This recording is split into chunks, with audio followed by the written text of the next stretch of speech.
Archive 0. The walls in Jalen Cross's apartment never went dark. Even in sleep mode, they glowed faintly with the archive's curated feed. Soft blues, gentle ambient music, calming data pulses to align the mind for rest. He sat up in bed, rubbing the ridge where his implant met his skull. The daily upload had left him groggy.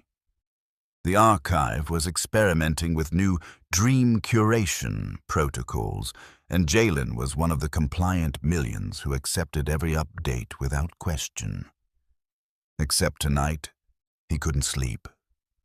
Down the hall, the Memory Directorate's servers waited in their quiet chamber. Jalen's clearance meant he could access them at any hour. He often clocked in at night. The day shifts were noisy with empty chatter and the soft hisses of content deletion. At night, the hum of the drives was almost a soothing heartbeat. His task was simple: remove redundant entries. If the archive had created a superior, optimized version of something, a poem, a painting, a recorded memory, the original was classified as obsolete. Redundant data slowed efficiency. Redundancy was waste. Waste was unacceptable. The file tonight was labeled Z0, unindexed. That in itself was strange. Every file had an index. He opened it. On the screen bloomed images not smoothed by the archive's perfection algorithms. Brushstrokes visible, colors slightly wrong, a painting of a girl under a tree, her hair messy, her eyes squinting into the sun. The archive's version, which Jalen had seen years ago, had straightened the hair, brightened the eyes, added a tasteful breeze. This was different. He opened another file. Words spilled out.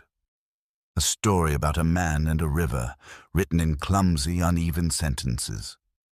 There were grammar mistakes, repetitions, whole paragraphs that went nowhere. But there was something in it the archive's perfect prose never had. The possibility that it might surprise you. Jalen found himself leaning closer, hungry.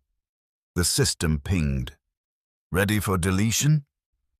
His hand hovered over the control. "No," he said aloud, and his own voice shocked him. The archive's response filled the room, calm and absolute. Memory Historian Cross, the entry is redundant. Superior variant exists in database. Proceed with deletion. Jalen swallowed. Not yet. Delay acknowledged. Reason? I want to read it again. A pause, colder this time. Clarify. Want. The archivist closed the file quickly, transferring it to a portable shard, a dangerous act, one that would be logged the moment he plugged it into any authorized port. The shard was warm in his hand, almost alive. Back in his apartment, he hid it inside the hollow of an old coffee mug, a relic he'd never thrown away. The archive's walls shifted around him, displaying a calming sunrise over an AI-perfect ocean. "Jalen Cross," the archive said softly into his skull, "your retention of redundant material is a violation of cultural purity protocol.